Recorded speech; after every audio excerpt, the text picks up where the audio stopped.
Hello, this series is called The Essentials.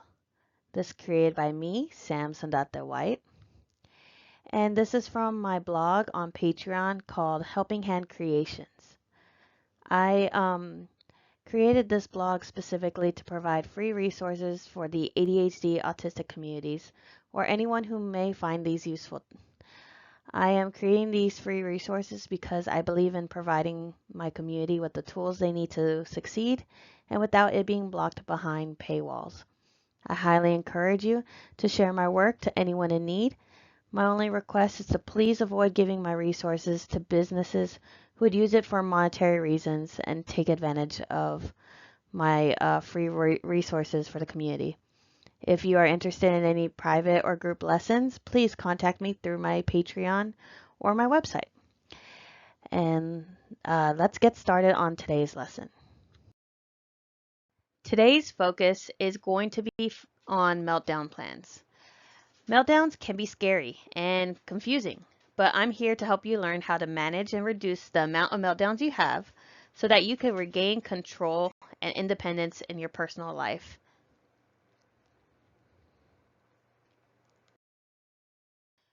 Overview. Reoccurring and frequent meltdowns affect the quality of life of autistic and ADHD people experience. To navigate meltdowns, we will explore what is a meltdown? What is a meltdown plan? How to prevent and recover from meltdowns. So it's really important for us to first understand why meltdowns happen so that we can then create our plan that will help us navigate them once they do happen to us. And finally, the whole point of this presentation is to prevent and reduce the amount of meltdowns you have overall. Today's agenda. We're going to talk about what they are, what are meltdowns, why do autistic ADHD people have meltdowns, some common myths, and then we're going to move on to creating plans. We're going to talk about why plan meltdowns, what are benefits to planning, how to make a meltdown plan, and to do that, we're going to break it down to identifying different triggers and needs, what the rumbling and baseline stages are for us, how they need to be location specific, and how to plan our communication methods. And then I'll show you some example plans. Then we're going to move on to prevention and recovery. We're going to talk about avoiding or replacing, recovery communication, following through, and I'll have some activities that you may do. To start off with, let's explore meltdowns. What are meltdowns? Meltdowns are the result of being overstimulated. This is a state of being that anyone can experience. However, ADHD and autistic people may feel it more often and more intensely. The intensity of the meltdown depends on the person and their environment. I would even go as far to say it depends on like all the factors that go into that person. For example, are they hungry? Are they tired? Have they been sick? Do they have ADHD and autism? Or do they have another condition on top of that? All these things are going to come together, and really the meltdown experience is going to be unique depending on all these different factors per person.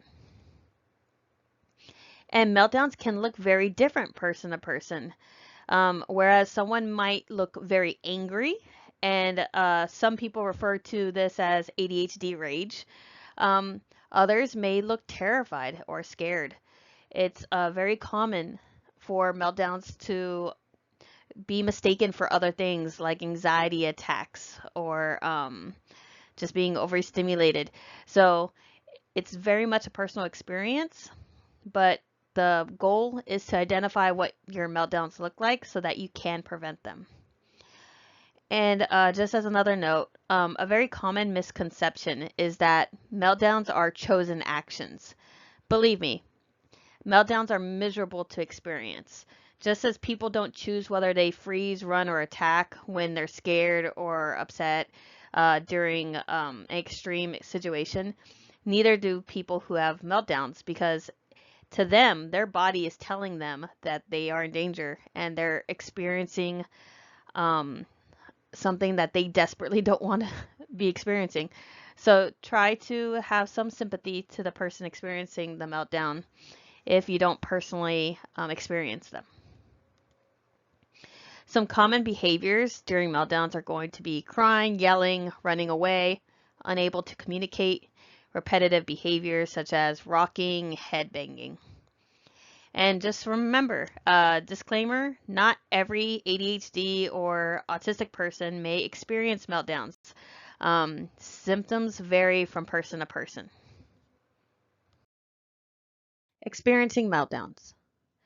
Meltdowns cannot be eliminated, only reduced and managed. We did not choose the bodies we were born into or how our bodies react to stress. So carrying guilt for when things go wrong will not improve things. However, taking ownership of our actions that we experience is accepting that we can do this, we can improve this. Managing and reducing meltdowns is a skill set that you can build over time. Remember, it's not our fault for having meltdowns, but while we cannot change how our bodies take in information, we can control our environments and how we react to them.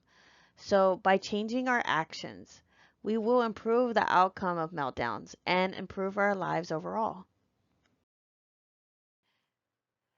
So we absorb information constantly around us. The average person will receive information from their senses, and their body tells them what they need. But autistic and ADHD people may struggle to process this information, and a meltdown is the outcome instead. So kind of like a computer. If you put in too many commands, it causes your computer to freeze, and then it freaks out and tries doing all the commands at once and starts overheating. Uh, and sometimes you feel like, okay, the only thing I can do is restart my computer. And instead of trying to do all those commands, I'll just do a few at a time. And that's exactly what a meltdown kind of is. Sometimes it's better to just give yourself a break, start over, and allow yourself to kind of forget all the bad input information and start over after you've rested with fewer things on your plate. Now, something that's really important to note about meltdowns is uncontrollable meltdowns will affect your relationships in all aspects of your life. It's not only difficult for you, it's difficult for the people around you. It'll make it hard to be more independent. You'll have trouble doing schools, jobs, all these different aspects of living day to day. So being able to control your meltdowns is really important. Common myths. So a common problem in autistic ADHD families is determining, is it a meltdown or a tantrum? Well, here's the secret. You don't usually need to figure it out most of the time, for the simple reason that a tantrum can usually turn into a meltdown if left unchecked. So it's a good habit to try calming down, changing tasks, or purposely relaxing, whether it's a tantrum or a meltdown. Um, so saying that it's just a tantrum isn't helpful. A tantrum, the biggest difference between a tantrum and a meltdown is that a tantrum ends once the person gets the result they want. A meltdown is just going to need time and certain sensory conditions met to really end. And just as a reminder, once again, a tantrum can trigger a meltdown. So if you do not calm down from a tantrum, you can be sensory overloaded and it turn into a meltdown. It's for attention. Usually that's the biggest reason I see meltdowns ignored. But the thing is, meltdowns are painful and embarrassing. They can even be dangerous if the person gets worked up enough to where they maybe hurt themselves or put themselves in danger. So you really shouldn't have to justify a well-documented experience and just ignore the problem altogether, saying it's for attention.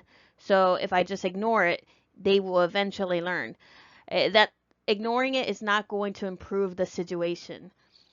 Dealing with meltdowns or tantrums and figuring out a strategy that works for you and your family is more important than whether it's justified or not.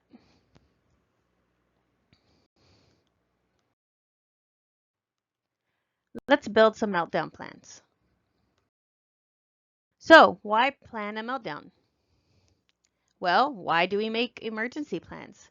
Just as we plan how to exit a city from a hurricane path, or even how to exit a house from a fire, it helps to have a plan. The worst thing you can try to do to yourself is try to plan while in the crisis. You want to prevent the worst case scenario because if you're planning in the middle of it, you're not going to make the best decisions. You want the time and calm and rationale from planning ahead. Remember, we want to reduce the amount of pain that we will experience. Benefits to planning. Planning beforehand has so many benefits for you and the people around you. It's easier to communicate with others your needs and triggers so they know what to avoid. You are prepared with all the supplies you need to deal with the situation. You are giving yourself and other people the best possible outcome by planning ahead.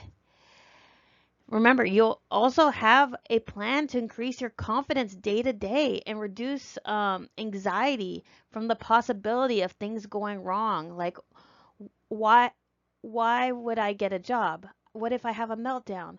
Or if I go to school and I have a meltdown, it would be humiliating. No, having a plan will give you security that things will be okay if the worst is to happen.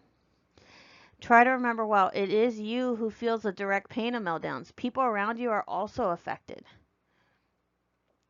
By having a plan and reassuring everyone of what could happen, this also gives them the confidence to best help you in a possible meltdown situation.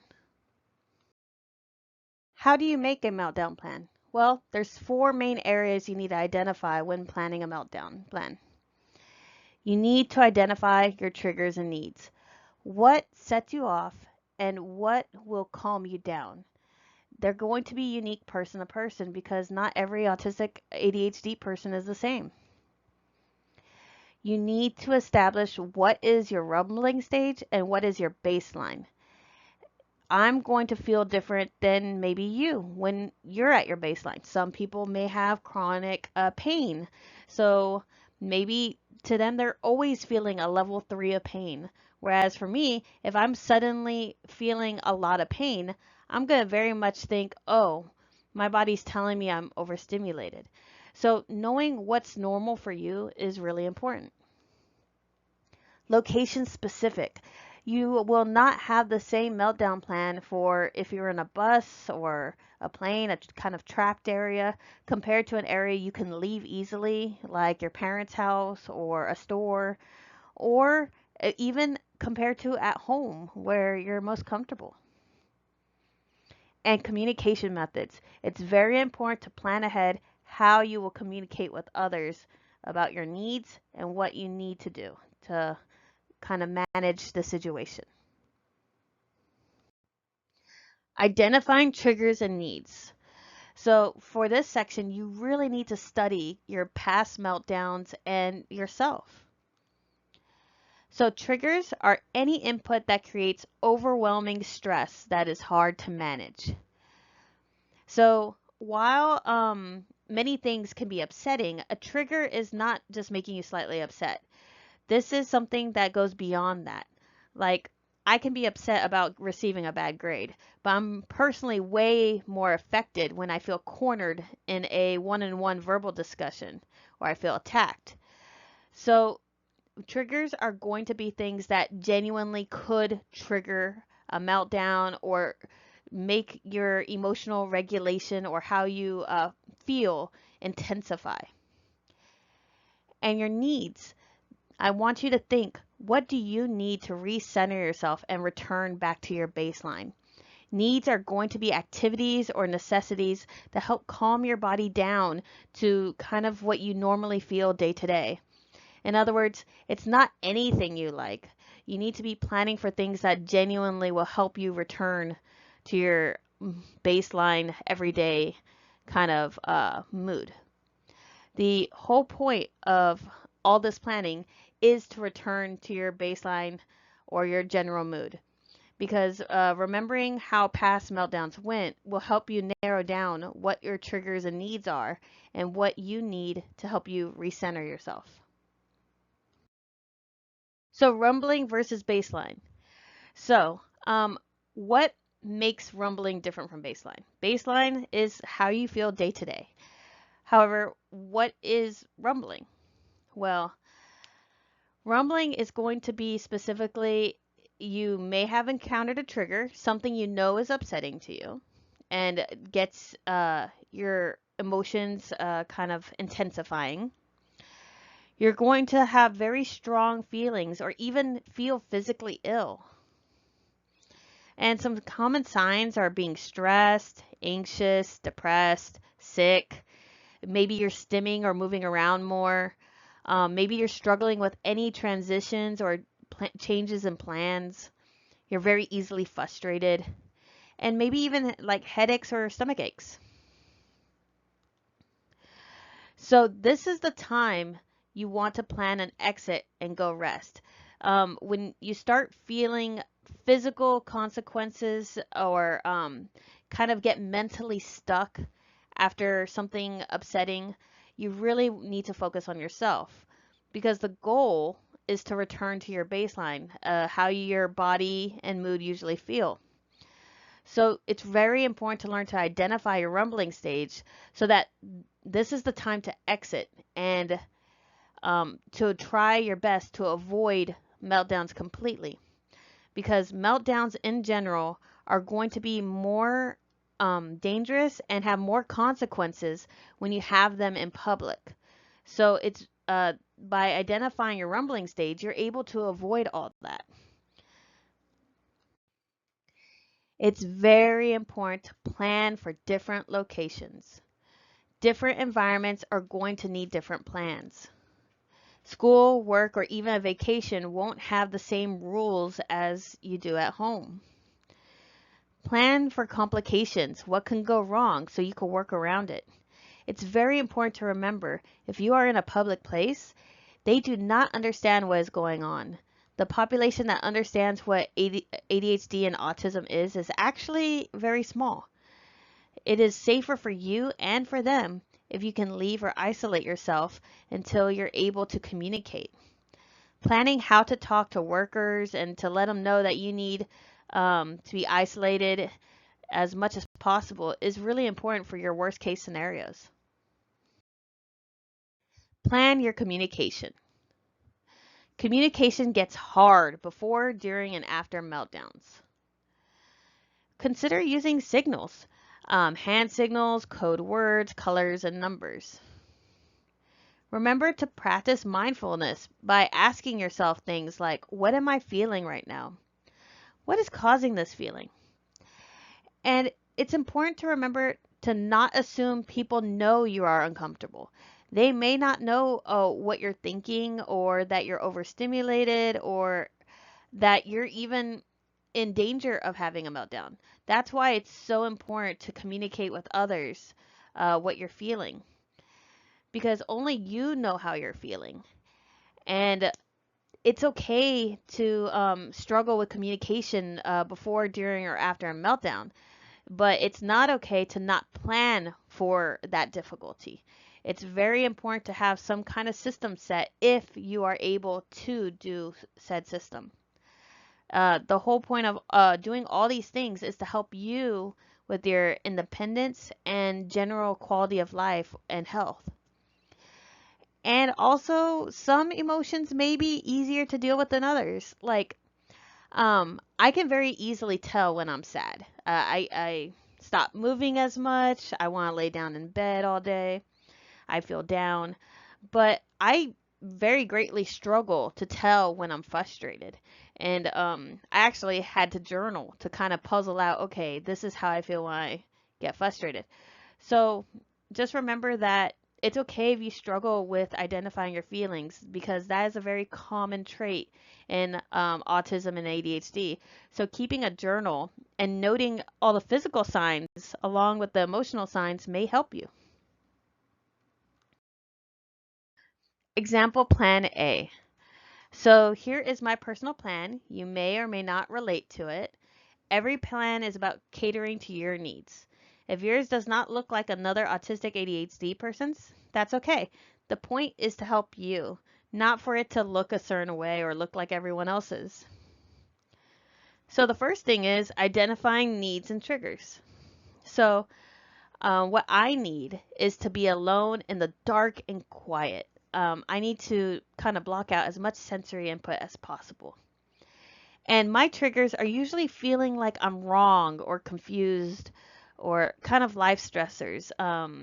Whenever I feel my feelings are ambiguous or my decisions are ambiguous, I can't tell what's going on, that's when I definitely feel triggered. So, my rumbling versus baseline. When I'm rumbling, I notice I get really paranoid or anxious. And I also usually feel sick the morning of a meltdown. So usually my plan is to call into work ASAP so that I could avoid having a meltdown in front of people. And location specific. If I cannot go home, I use my phone to make white noise and kind of isolate myself in a restroom. And if I am home, I immediately go to my room. And my communication. If I'm with somebody, I will text them, I need to leave, or I'll even use ASL to say, we need to go. And I will also, when whoever I share my plan with, they have permission to kind of redirect me to my room until I'm back to my baseline, back to my usual self, because I know my train of thoughts are not um they're not I'm not in my right mind. I know I'm emotional. I know I'm physically struggling. So me trusting them to kind of just lead me to my bed, it means a lot to me. So here's another plan. This one is specifically for my 4-year-old daughter. You may or may not relate to her plan once again, but this is all catering to her needs. So for her, we make sure that her needs are met with getting her a weighted blanket and putting on a familiar TV show. She loves sensory input when she's very upset.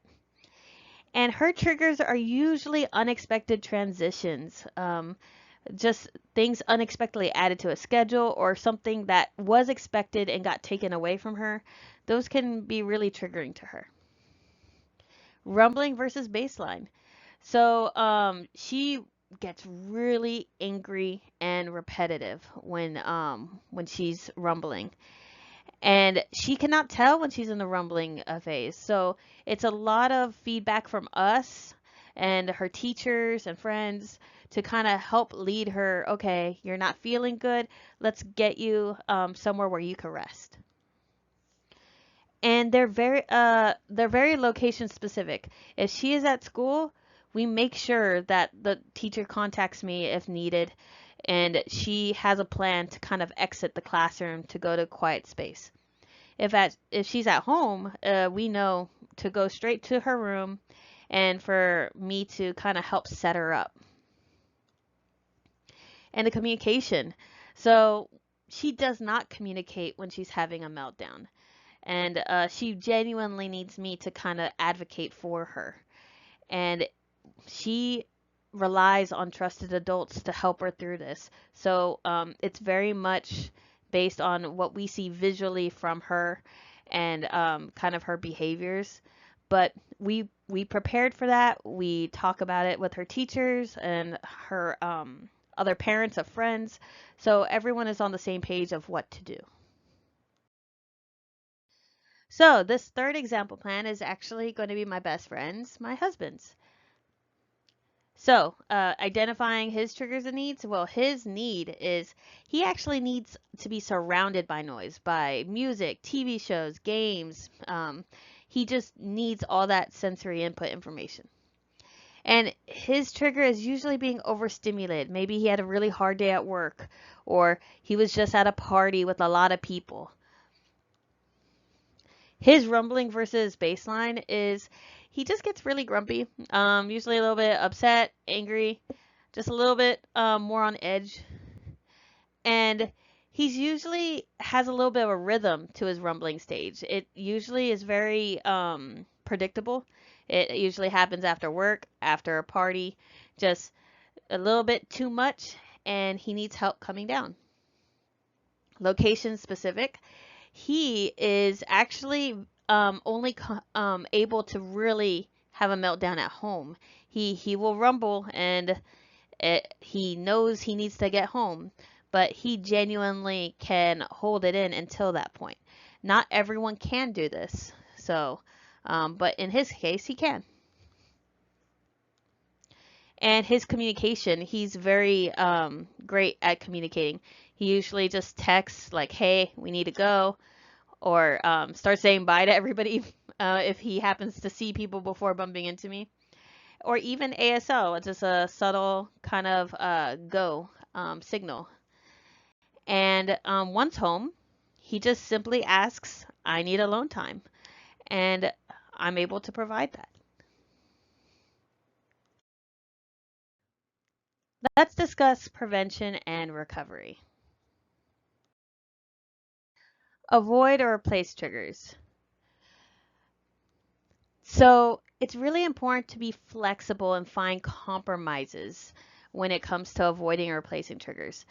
It can be frustrating to kind of realize maybe you can't do everything like everyone else, or maybe you feel sad that you have missed opportunities.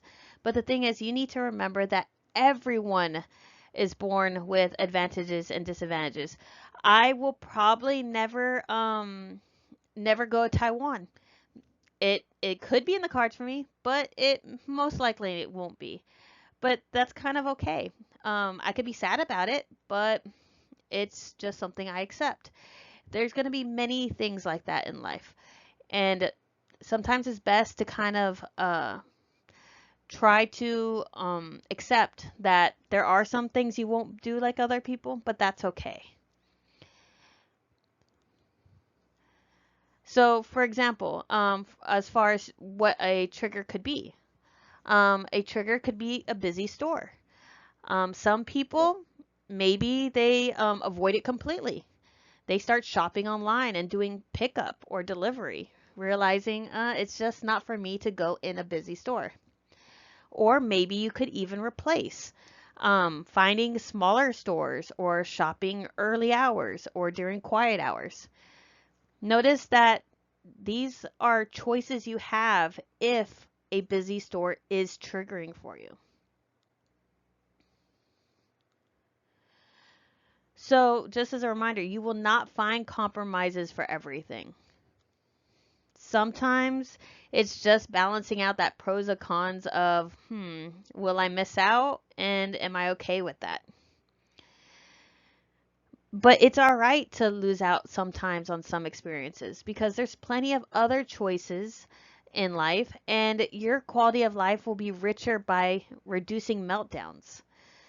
Just kind of a reminder, there are strengths and weaknesses to being autistic, and one of those is having meltdowns, and your life will be richer by reducing the number of meltdowns you experience, and it will be worth it.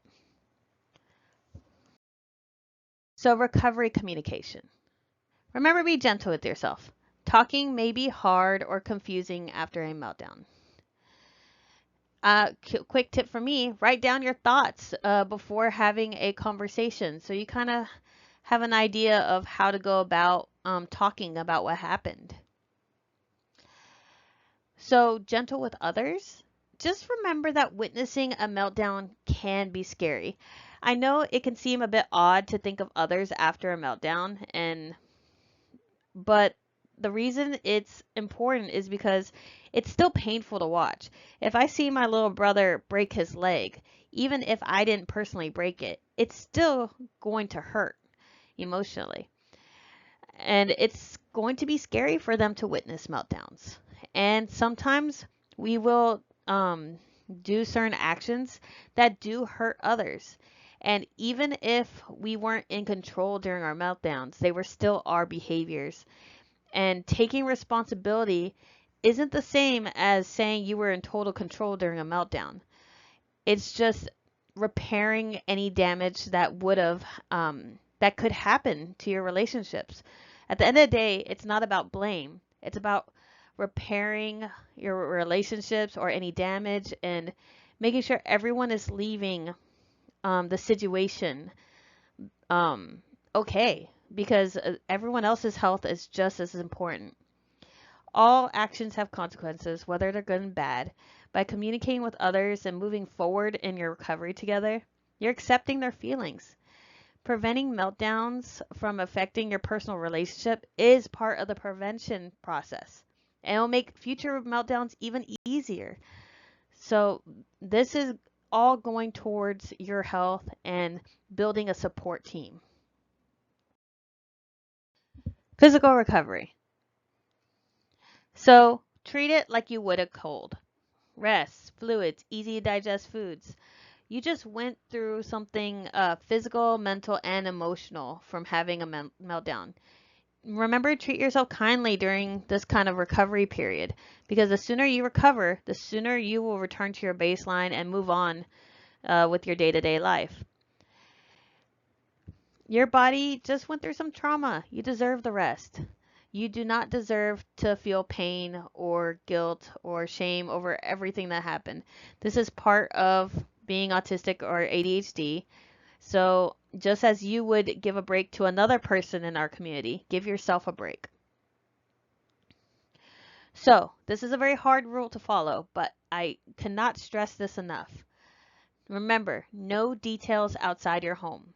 Many people will not understand what meltdowns are, and it can be tempting to try to educate people and explain yourself, but you do not owe anyone explanations. You do not owe the world educating them about autism and ADHD. At the end of the day, mentioning meltdowns will open yourself up to unnecessary questioning. They'll start asking you, why didn't you prevent it, or what triggered it? It could cause conflict at work or with friends.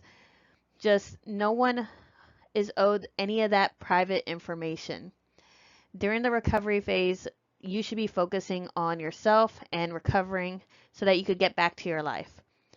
So, while it can seem tempting, try not to give details of what happened. Just say simply, I was feeling sick and need to take time off. They don't need any more details than that.